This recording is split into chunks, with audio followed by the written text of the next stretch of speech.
Farida Adlani est l'invitée de France Bleu Matin. Noé da Silva, vous recevez la vice-présidente en charge de la santé à la région Île-de-France. Bonjour Farida Adlani. Bonjour Noé da Silva. Merci d'être avec nous ce matin. Le Premier ministre présente donc ces mesures pour lutter contre les déserts médicaux. En Île-de-France, où sont-ils ces déserts médicaux ?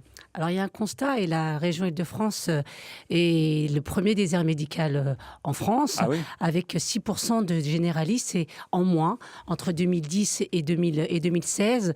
Il faut savoir qu'il y a beaucoup de territoires qui sont inégalement répartis avec 57%, ce sont les derniers chiffres, 57% des médecins généralistes qui ont plus de 60 ans. Est-ce que dire que les déserts médicaux en Île-de-France sont à la périphérie, dans les zones rurales, c'est caricatural ou c'est la réalité ? Je crois que c'est pas tout à fait cela, c'est pas comme ça qu'il faut le dire. Il y a aussi des déserts médicaux dans les zones urbaines. Il y a justement une inégale répartition des médecins. Et je pense qu'il faut justement avoir une vision proactive. Et c'est la raison pour laquelle nous, on a présenté un plan et un rapport mi-septembre pour lutter contre les déserts médicaux. Alors justement, quelle est la différence avec le plan du Premier ministre qu'il présente aujourd'hui, puisqu'il veut doubler les maisons de santé et déléguer certains actes aux pharmaciens et aux infirmiers?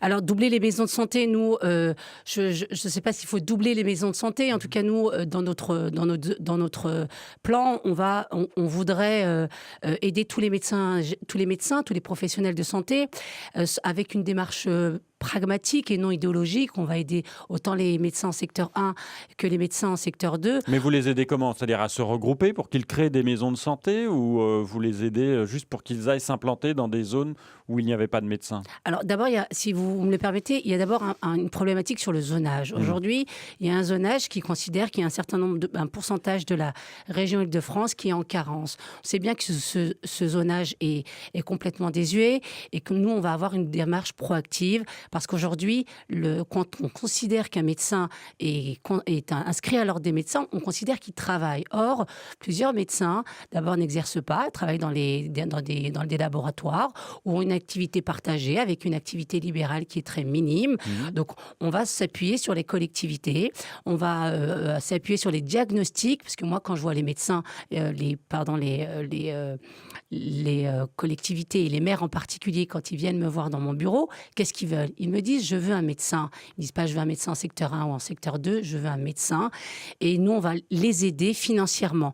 Donc, en fait, vous aidez plus les communes à créer... Alors, on va aider les professionnels de santé, on va aider les médecins à se regrouper, parce qu'aujourd'hui, il y a une volonté aussi et un changement de la profession, une féminisation de la profession.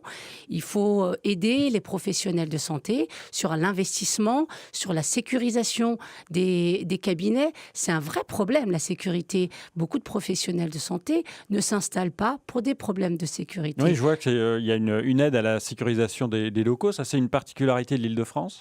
C'est une particularité de certains départements. Moi, je viens du 93 et c'est vrai qu'en Seine-Saint-Denis, il y a des médecins qui partent ou des médecins qui ne veulent pas s'installer. Donc, alors oui, il faut regrouper et les médecins veulent travailler en groupe. Donc, maison de santé, structure avec une activité pluridisciplinaire. Typiquement, il y aura des maisons de santé, des structures avec des médecins, des infirmières, des sages-femmes qui travailleront en partenariat. Et c'est un petit peu l'idée de notre plan, c'est d'aider les professionnels de santé. Vous mettez combien d'argent sur la table, vous, pour 3,5 millions.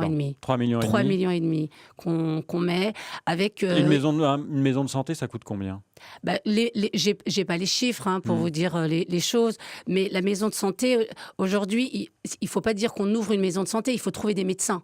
Donc, doubler les maisons de santé, c'est bien, mais trouver des médecins, c'est quand même mieux. Donc, il faut qu'il y ait des médecins et il faut anticiper aussi mais la désertification. Là, je vous entends parler beaucoup du médecin, il faut trouver un médecin. Est-ce qu'il n'y a pas la toute-puissance du médecin qui doit tout faire ?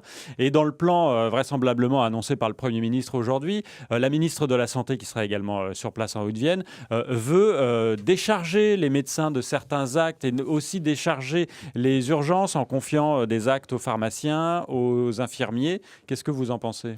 Moi, je pense qu'il faut décharger effectivement... Mais vous ne travaillez pas là-dessus ? nous travaillons dessus parce que nous allons aussi avoir un financement sur l'e-santé.